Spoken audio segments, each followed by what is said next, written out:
Thank you so much for being patient. We will start the session in a minute or so. Let me just brief you a little about, Unikaksha. Let me just give you a brief as to, what Unikaksha does and how we function.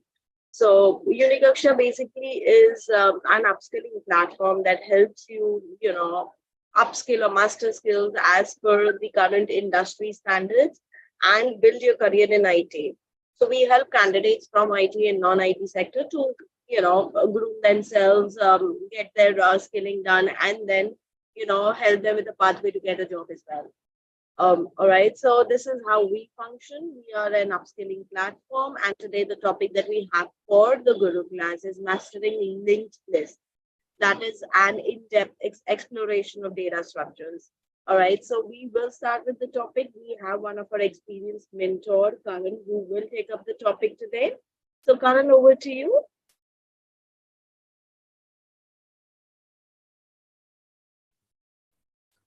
Thank you, Ruby, for the introduction. So I hope I'm loud and clear to everyone. First of all, I would like to give a warm welcome to everyone who is joining our Guru class for the first time. So today we will be looking at the broad topic of data structures. So explain a bit explanation into what are data structure, how it affects the programming flow or algorithm when we do coding.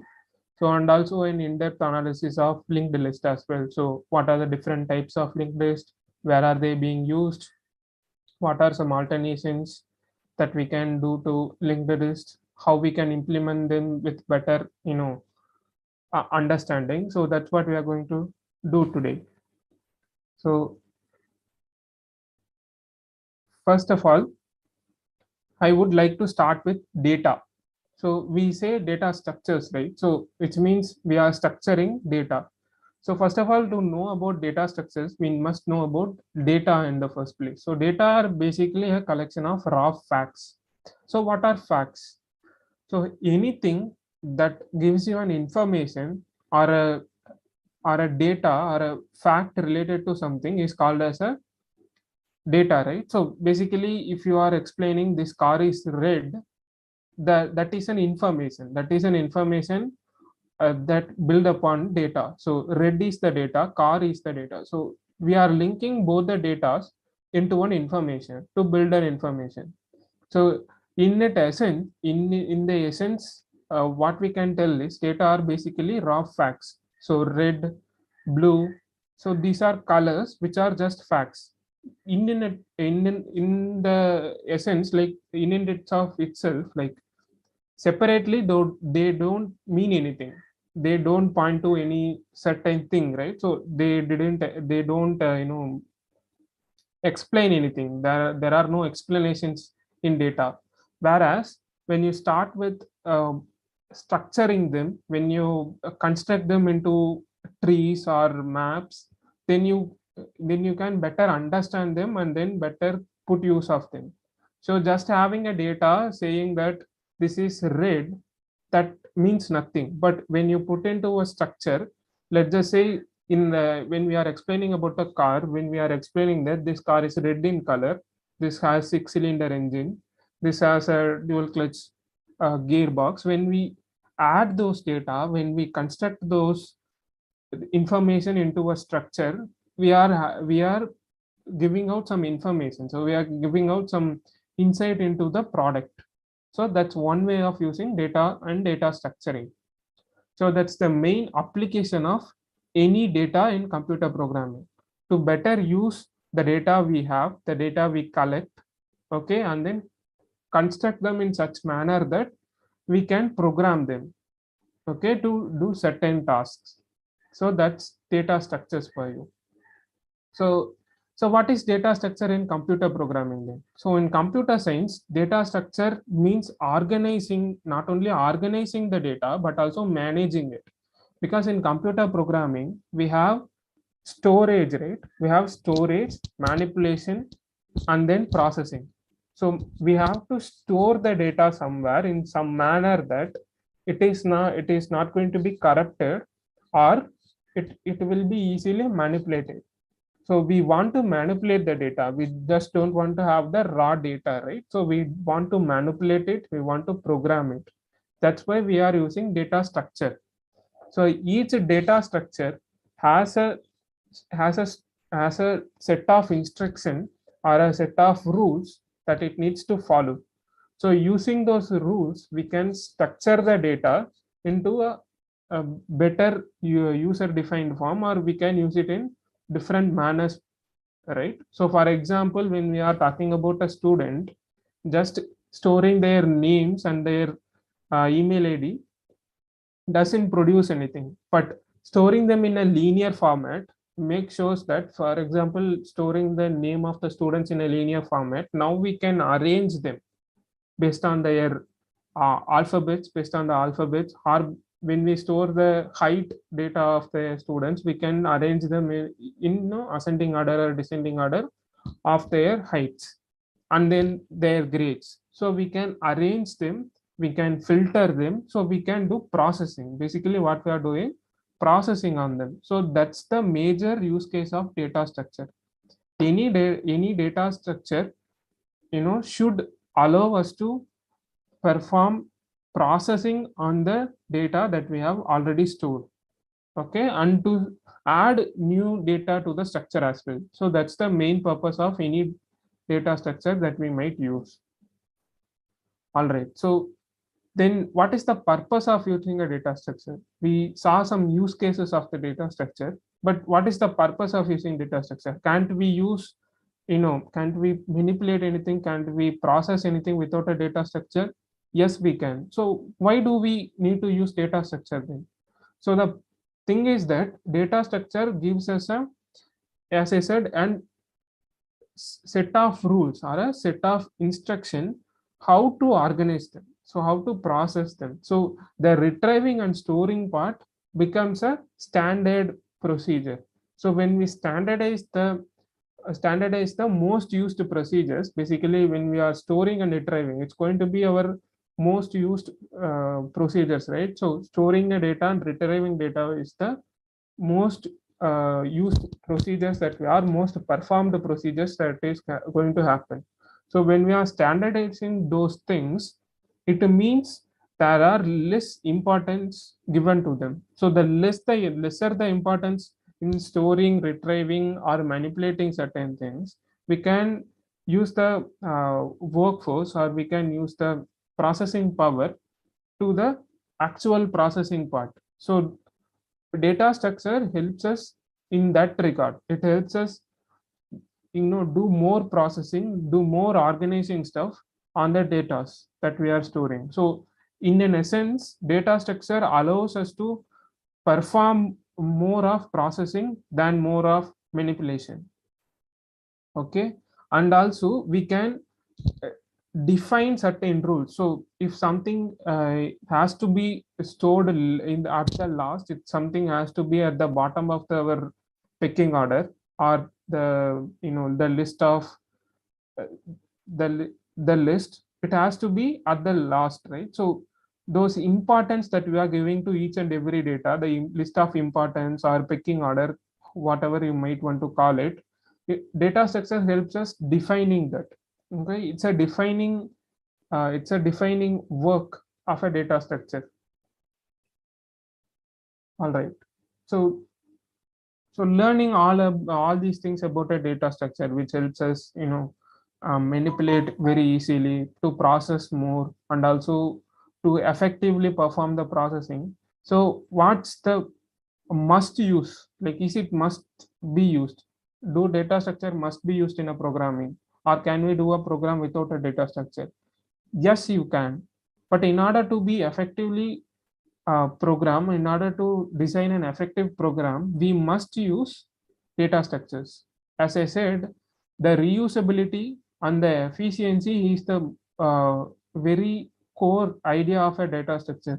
It is what differentiates it from a normal programming. So we have to be very efficient in our program, right? Because we have only certain processing power in a computer or in a computer system. We can't just give out our resources to just retrieving and storing our memory operations, right? So we have to perform these things. We have to perform this storing part much more efficiently. So data structure helps us do that. Okay. So, and it is very reusable. As I said, it has a set of rules. Whenever we have a set of rules in programming, we can use functions and looping statements. So it also helps us in reducing the size of the program. Okay. So these are some of the ways that data structure becomes one of the unavoidable parts of our programming, right? So then how does data structure affect a program? So knowing what we know now, like about all the use cases of data structure and how they are important to us, you should know that whatever the data structure that we use, it affects directly our program, both structurally and functionally. Structurally, in the sense, it affects how a data is stored, how the data is retrieved, how the data is displayed.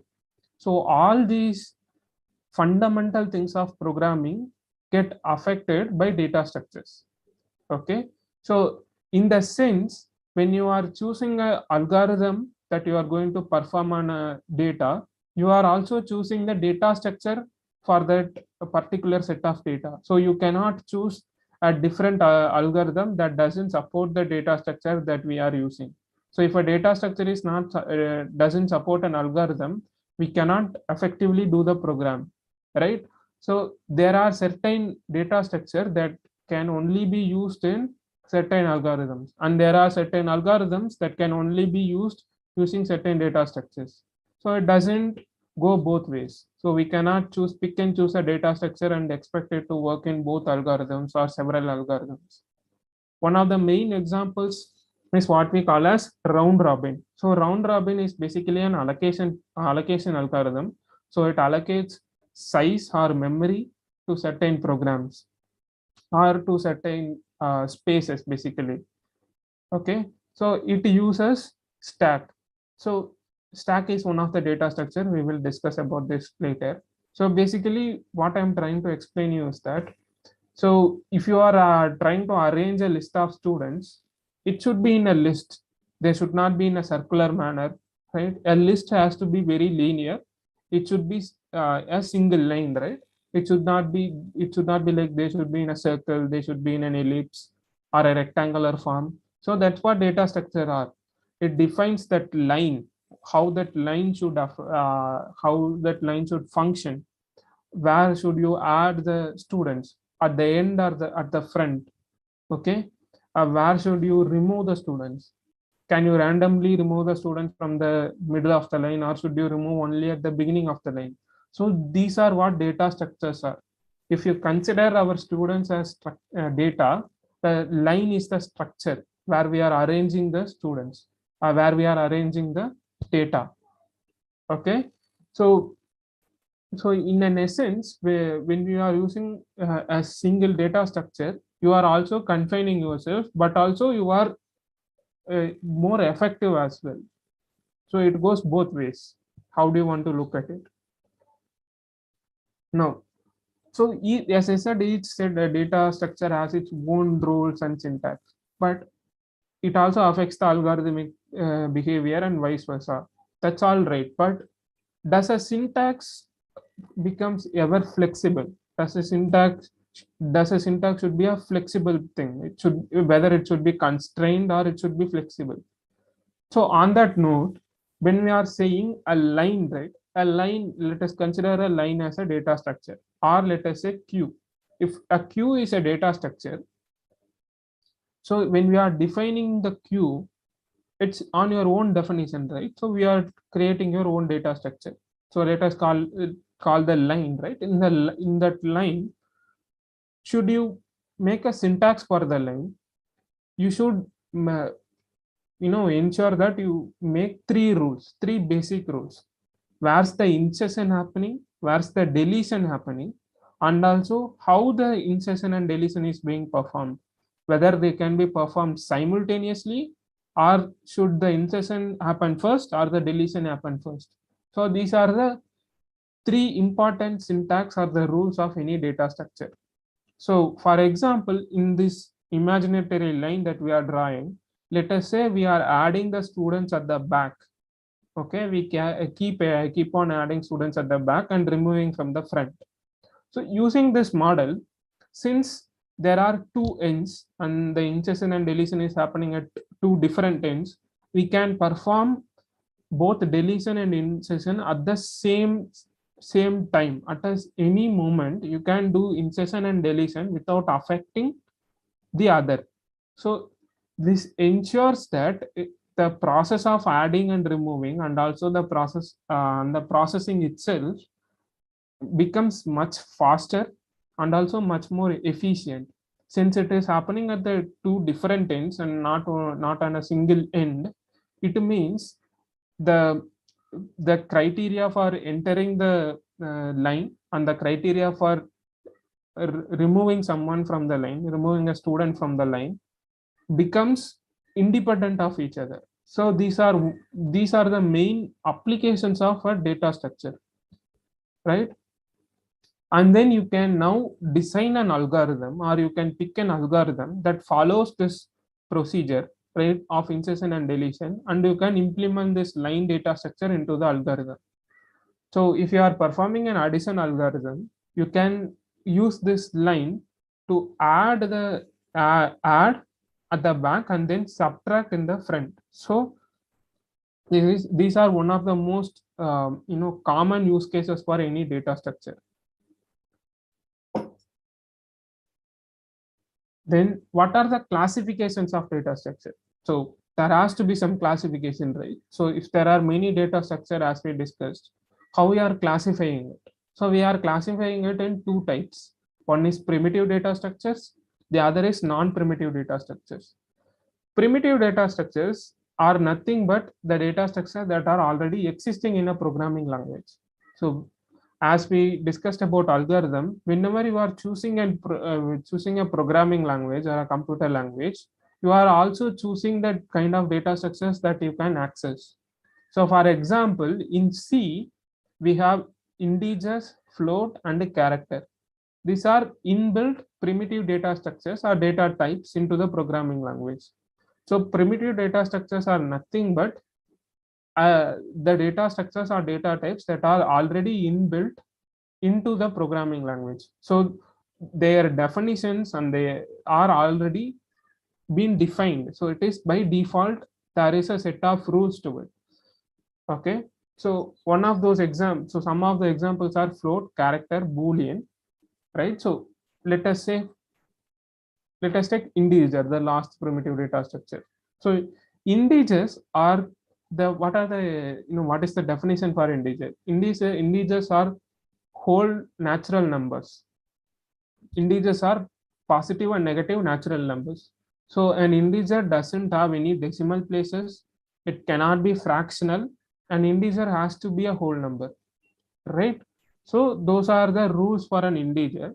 And let's just say in C programming language, an integer variable can only hold 2 bytes of data. So there is a size constraint as well. Whereas a character in C programming language can hold only 1 byte. Float can hold 4 bytes. Boolean can hold only 1 byte, right? So these are some of the syntaxes. So for example, a float number or a floating point number has decimal places and it is fractional. You can define a whole number in float, but you cannot define a floating point value in a whole number. So for example, I can define 1 as 1.00, but I cannot define 2.20 in a whole number way, right? It is a fraction. There is a decimal place. I cannot say 2.20 as 2 because the value is changed. Whereas when I say 1 and 1.0, the value doesn't change. It still is 1, right? So that's the difference between data types. So for example, characters, right? So characters are, for example, characters. So characters are basically the collection of alphabets and numeric values.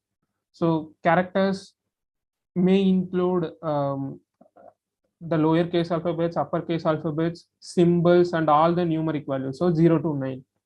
So So each character has its own properties. So for example, an A has its own value, B has its own value. So that is how we differentiate between data structures. So these are the most common data structure built into any programming language, be it a C, Java, JavaScript, right? So when we move on to non-primitive data structures, there are different properties assigned to non-primitive data structure. For example, a non-primitive data structure doesn't have any size constraint. Unlike the primitive data structure, there is no inbuilt size constraint for a non-primitive data structure. It is only constrained by the programming language itself. You cannot say that an array, which is an example of non-primitive data structure, has a size constraint. It can be only constrained by its data that we are using. So that's one of the advantages of using non-primitive data structures. Also, non-primitive data structures are not limited to single data. They can hold more than one data, right? So they can store more data, and they can process more since they are not size constrained. So these are some of the advantages of using primitive data structures, non-primitive data structures. So what's the use case for non-primitive data structures? Why do we have to use non-primitive data structures? What is the compulsion of using non-primitive data structures? Basically, when you are using non-primitive data structures, you are not constrained based on the programming language. You can implement a non-primitive data structures in any programming language, right? So it is not language constrained, and it is not platform constrained. So, and also non-primitive data structures are mainly derived in manner. So derived in manner in the sense, those are derived from primitive data structures. So it doesn't matter what kind of data you hold. At the end of the day, you can get them, like you can get them working. Okay. All right. So what are the main non-primitive data structures? What are the main things that we can say? So those are arrays, which is basically lists. Then strings, basically array of characters. Okay, then classes, interface, linked list, stack, and queue. These are some of the examples of non-primitive data structures. So first of all, we start with list, basically array. A list is basically a collection of elements of same data type, okay, or same primitive data structure. So you can say an array of integers, an array of float values, an array of characters. An array of characters is basically what we call as strings. Okay. So arrays work in index system. Index system in the sense they are numbered. So they have their own indications. So indicators are variables that we call, right? So each array has its own indicator, and also each array has its or each array element has its own indicator or own indexes. So when we say list of students, let us say that is an array. List of students is a list, right? So in that list, each student will have their own number. For example, if we say Ruby, it has 0, or Arun, it has 1, or Kumar, it has 3. So everybody is numbered in a linear manner, and the whole list has its own name. So by this, without accessing the data itself, you can access the without using the name or without using the data itself, we can access it. We don't have to say choose current from the list of mentors. We can simply say that choose mentors, choose the index 0 from mentors. So it means it is looking for the first mentor in the list, so which is current. So that's how it works, right? So array works in numbered format, it is an indexed format. Okay. And they are contiguous, which means they are linear. So they start from 0 and end till 1. So 0, 1, 2, 3, 4, 5, 6, right? Okay. So what are strings then? So strings are nothing but arrays but array of characters. Strings hold the list of characters. So for example, geeks for geeks or unique aksha, UNIKAKSHA. So each are different characters. U is a different character, N is a different character, I is a different character, right? So when we say unique aksha is a string, right? So unique aksha is a string, which means the word unique aksha is a string, whereas the individual alphabets are characters. It applies for sentences too. It doesn't apply for just the word. You can say that UniQXR is the best mentorship platform. So that entire sentence is a string where each word acts as an element, and in each word there are arrays. So you can say that array of characters is called as a string, or you can also say that array of words is also called as a string. Okay, so there are two different ways of looking at it. But at the end of the day, when we say a string, basically a string consists of a collection of characters. String is nothing but a collection of characters. So those characters are, as we discussed earlier, are numbered and linear. So it starts from 0 and ends till n. So U is 0, N is 1, I is 3, sorry, 2. So that's how it works. So 0, 1, 2, 3, 4. So unique aksha. So U, N, I, K, A, K. So that's how it works, right? So that is strings. So then we move on to classes. So when we discuss about list and basically arrays and strings, those are derived data structures, right? So those are derived data types, we can say.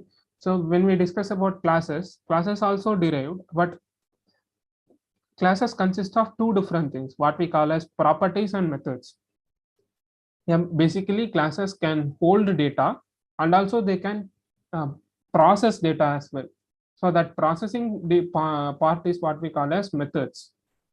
So a class can hold variables and also functions. The variables are what we call as attributes. Okay, the functions are what we call as methods. So usually when we define a class, we define both the attributes and the methods of the classes. So for example, class student, we define the attributes for the student for that class. So what are the attributes of a student? Their name, roll number, email ID, phone number, their parents' name or their address, their place of residence currently, their PIN code, their city, and which section they belong to, what grade, what are their current grade, like their status currently, whether they are pursuing or they completed. So these are attributes of the student. Whereas the methods is where we calculate their average grade, their their total marks, their grades can be calculated to using their methods. We can arrange them, so we can either sort them or searching the student. So in a class there are so many students, right? So we can search for a student. So these are some of the examples how we can implement classes. Okay, classes. So this is one of the examples. So you can say a class, we can construct a class for a person. So each person has their data members, which is basically attributes, has their attributes as name, age, city, and gender. Then we have method. So method is basically the functions they do. So what are the some of the basics function a person can do? Eating, studying, sleeping, and playing, right? And also working. So eat, study, sleep, play, those are methods, basically functions. Whereas data members are attributes, name, age, city, gender, those are basically their attributes. Attributes define the class, methods actually function the class. Methods are responsible for function part of a class. Data members are basically responsible for attribute section or identifiers. Okay. Now we move on to interfaces. Interfaces are basically a type of class that has no methods. So interfaces doesn't have any definition on their own. Interfaces can only hold attributes. Okay, they can hold only labels, right? So they can hold name, age, gender, those kind of things, but they cannot, what they can do is they cannot have any functions. You cannot define any function or method into an interface. So that's the difference between a class and an interface. Okay, the other part is you can derive one class from another class. For example, you can derive son from father and mother, but you cannot derive, you cannot derive home. So a home or a house cannot be derived, right? But a son can be derived from their mother and their father. So that's the difference between classes and interfaces. Now we move on to the advanced non-primitive data structure, which is a linked list. So linked list is nothing but a list of links.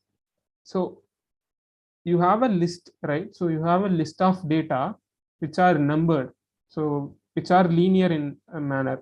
But whereas in linked list, you can define the structure itself.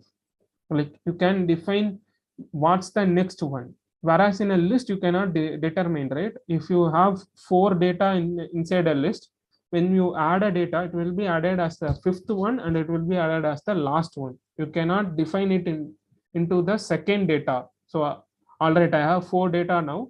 I want the new data to be added in between 2 and 3. You cannot do that in a list. Whereas in a linked list, you can do it. You can define where the data is placed in the list. So this is an example, this is a visual representation of a linked list. So we have data and the next. So a linked list is consists of nodes. So each node has the data and the next address, basically the address of the next node. Each node has address, right? Memory address basically. And it also has a data in it. So you can define the data, right? You can enter the value for the data, and then you can define the next address. So if you have 1, you can define what comes second, you can define what comes third, what comes fourth, right, based on the next value. So each node has 2 different sections. One is data section or data part, then you have next address. So this is how a linked list is constructed. So when you start, actually, you have data on the next one. So to end a linked list, basically you add null at the end. Null means nothing. So if you enter null to a next section or an address, if you define an address as null, which means the linked list has been ended. There is no further part. So this is how you define linked list. Okay. So what are some of the examples of linked list? So the one that we saw, right, which is called a singly linked list. Singly linked list means singly linked list means, so it has only one link, which is with the next one. All right. Whereas doubly linked list means it has 2 links. One is the previous one, then the next one. Then the circular linked list means it is circular in manner. It has no head and tail, as to speak. So in a single linked list, you can clearly see it having, a head and tail. So start is the head, and this is the end, which is basically it is tail, right? So you can start here and end here. Okay. Whereas in a circular linked list, there is no head and tail because there is no start and end. A circle has no start, right? So that is what a circular linked list is. And a circular doubly linked list means the same. It is linked in the both ways. So for example, this is an example of a singly linked list. So we have the head here, right? So head starts here, and this is the tail. Basically, this is where it ends. Whereas in a doubly linked list, so you have head and also a tail, but the difference now is that you have the previous. So when you traverse in the singly linked list, you can start from A and go to B, but you cannot go back to A, right, again. But in a doubly linked list, you can start from A, go to B, and then come back to A, because there is a two-way link, right? That's the difference between singly linked list and the doubly linked list. It is linked in two ways, and it carries a data field and two link fields. Okay. Now we move on to one of the examples, like one of the main use cases of doubly linked list. So what can be the a use case of a doubly linked list? So basically we can say a student's uh, history of exams. So when a student is taking an exam, you can take an exam in a paper or in an UPSC exam. You can have a linked list of their first attempt, second attempt, third attempt, fourth attempt, right? Then also what you can do is, while they are doing the fourth attempt, you can look at their previous three attempts. So in a way you can get back. It's a history. So whenever there is an involvement of history, you need to use doubly linked list. So doubly linked list should be used in a place of history, or in a place where going back is certain, like getting back to something is very certain, right? All right. So one of the major applications of doubly linked list is your browser. So in a browser, so you have a list of tabs, right? So you have n number of tabs, let us say 10 tabs. So when we open the first tab, and then when you move on to the second tab, you can easily get back to the first tab once again. So that is an example of an implementation of doubly linked list. Okay. Now we move on to circular linked list. So circular linked list. So when we said circular linked list, that basically means that it starts, at some it starts at some level and ends in the same point. So if it starts from A, it ends at A. Okay, which means essentially it has no start and end. It has a single point where a circle is being drawn around it or drawn through it. Okay, whereas doubly linked list, it has no start and end. We can define the start and end by manually, but in a programming level, in a hardcore computer environment, it has no start and end. It has A, B, C, D, E, F. So you can go from A to B and then B to A. Then A to C, then you can go to, A, B, C. You can traverse from A, B, C. Then you can reverse the same, C, B, A. So that's the advantage of doubly circular linked list. Whereas in a circular linked list, if you do A, B, C, you have to do D, E, then you will get back to A. So for example, here, if you start from 2, 5, 7, you cannot get back to 5, right? So you have to reach 2, you have to go to 8, 10, and then 2. So that's how you can get back to 2. Whereas here, let us consider the same data here. So 2, 5, 7, 8, 10. You can go from 2 to 5, then 5 to 7. Then you can get back in reverse, 7 to 5, 5 to 2. Okay. Now, the next is the circular linked list. So as we discussed, there is no null at the end. So the end is basically the beginning, right? So if we start from A, we end at A once again.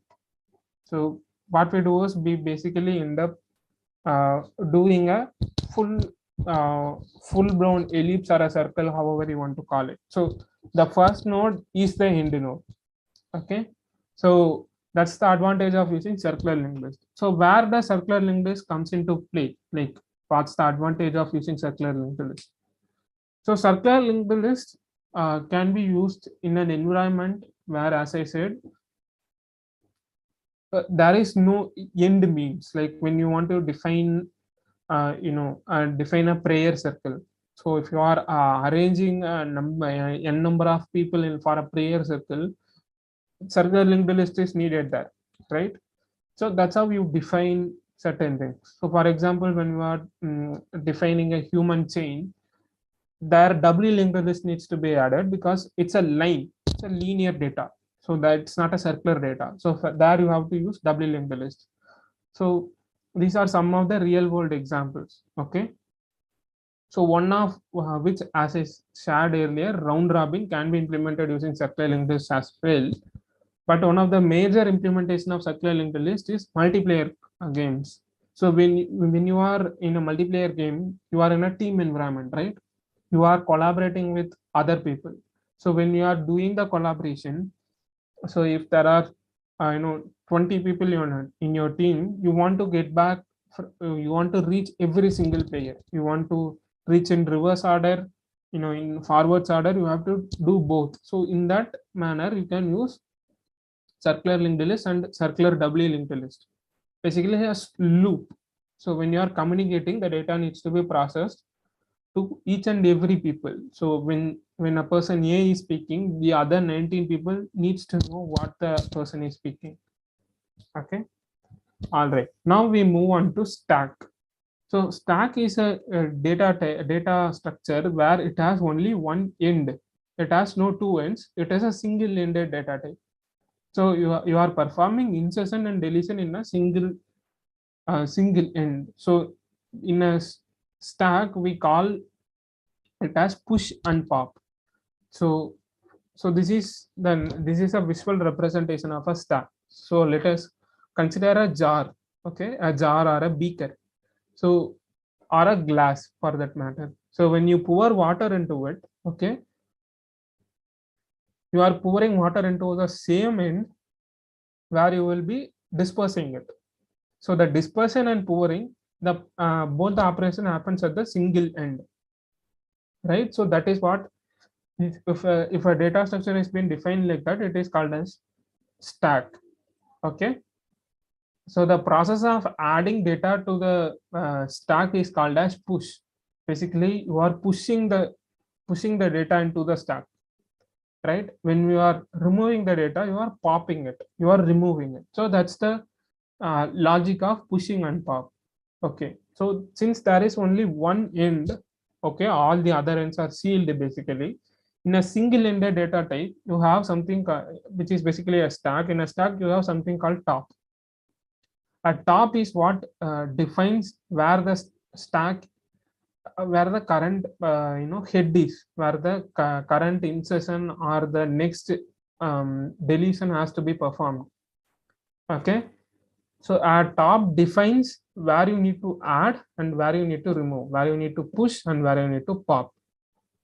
Okay, a stack of trays basically, or plates in a cafeteria or a cupboard. Okay, these are some examples of stack. Okay, uh, imagine a McDonald's drive-through or a or a pizza drive-through. So where a single car enters, okay, and the order is being performed in such manner that um, whomever plate has been placed at the top, they will be taking it out. So just imagine a scenario where you will be placing books in a library, okay, in a top down model or a bottom up model, where you will place a book on top of the other. So now you get the point of top, right? So you push the book on top of another book and you pop the book from the top of another book. So that's how a stack is being carried out, pushing and popping. Now we move on to queue. Basically, queue is much similar to stack, but whereas in a queue, as the name suggests, the insertion happens at one end and the deletion happens at the other end. So what we call as insertion is called as an NQ in queue and a DQ.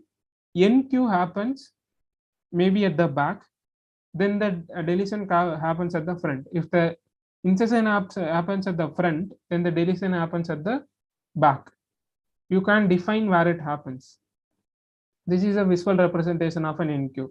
So if you add data at the back or a tail, if you add the data into the tail of the queue, you are removing data from the head of the queue. Okay, so this is how queue performs. So one of the major implementation of queue is any any distribution line, any ration distribution line or a ticketing distribution, right? A grading system. Everything is a queue. In a real world, you will see queue and list more often than stack.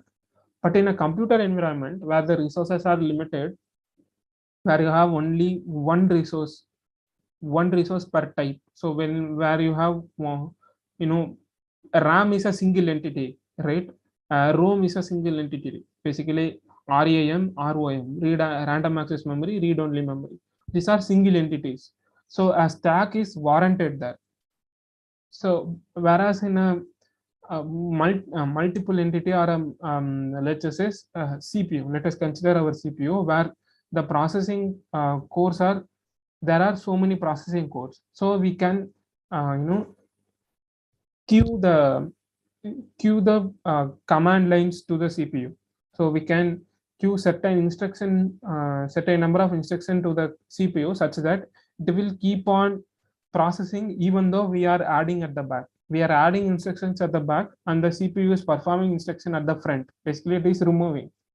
So that's how a queue operation is performed.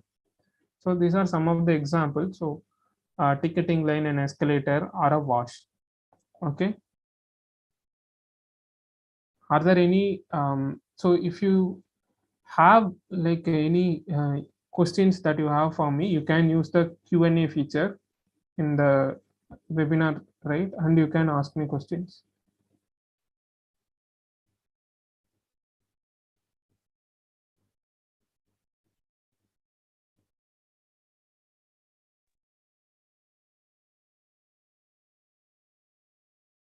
Guys, we have the Q&A session open for all of you. As Karan is still present with us, you can put down your question in Q&A and he will definitely take it up for you. So we still have time and then the Q&A is still open for all of you.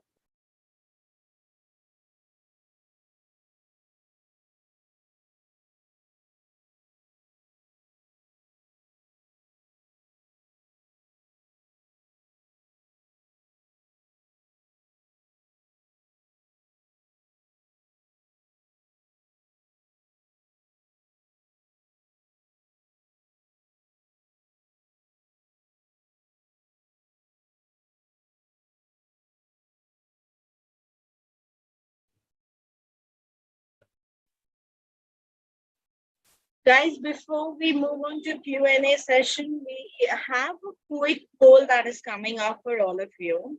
So basically, see, today Karan had taken a detailed session on data structures. We have various courses as such. All right, so we have courses that comes with 100% job guarantee, wherein we train you as per the industry standards. We have industry vetted curriculum, and you'll be trained as per the industry standards and also get assistance in job.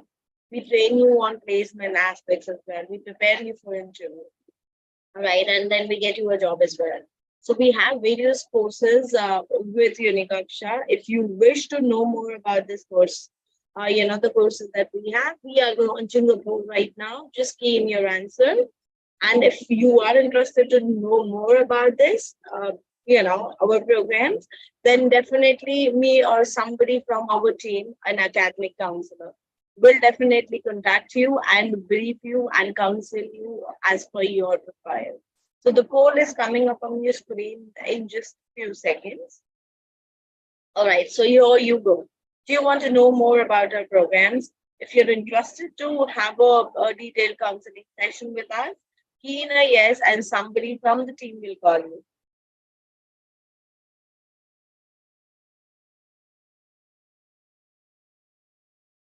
Do remember we have industry vetted curriculum, which is at par with the current industry requirements. And we do help with 100% job guarantee. We do have payment flexibility as well. We have various programs wherein you also have an option of pay after placements as well. So do let us know in case you want to know more about the program.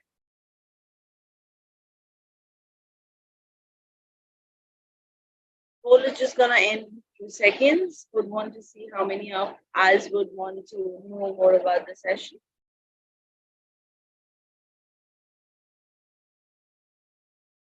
Pages, this particular presentation would be available on our YouTube channel.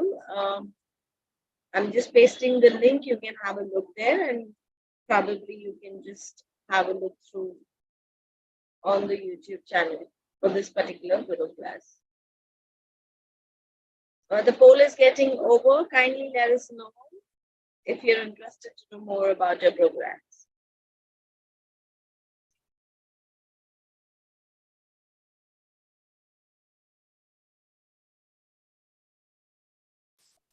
All right, thank you so much for that. We have still few minutes with us. If you guys have any question in regard to the session or anything about Unikaksha in general or any program, you can definitely paste the question in Q&A, and we will take it up right away. We'll just allow a couple of minutes for the questions to pop in.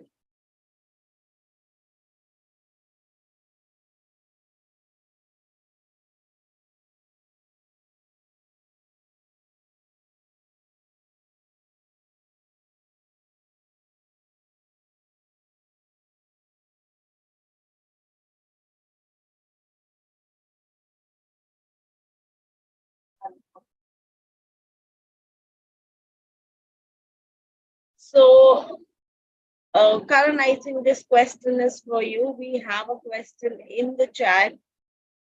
Notation in DSA and how it is calculated.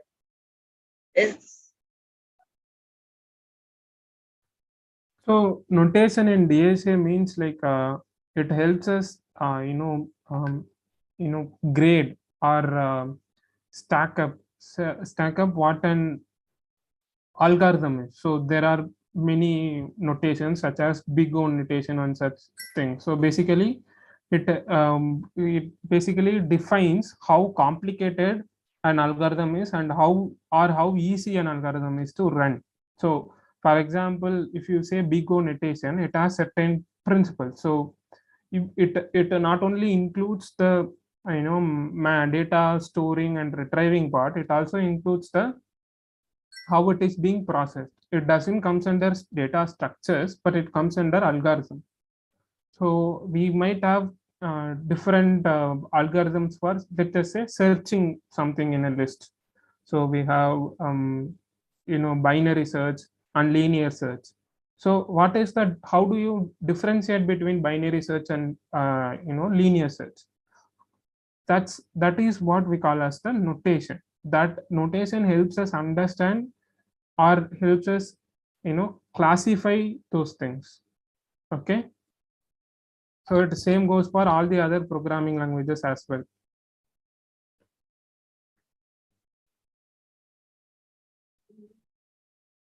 I hope that answers your question, Tejas.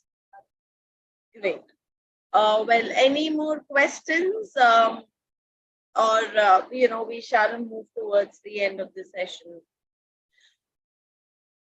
Just allow last 60 seconds to see if somebody have any questions or confusions, or else we'll end the session.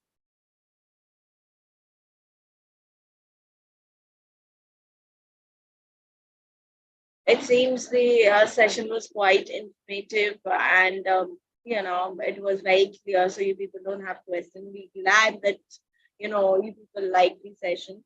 Thank you so much for being a wonderful audience, and we look forward to see you again next week in another topic that we cover. Thank you so much for being there. Take care. Goodbye.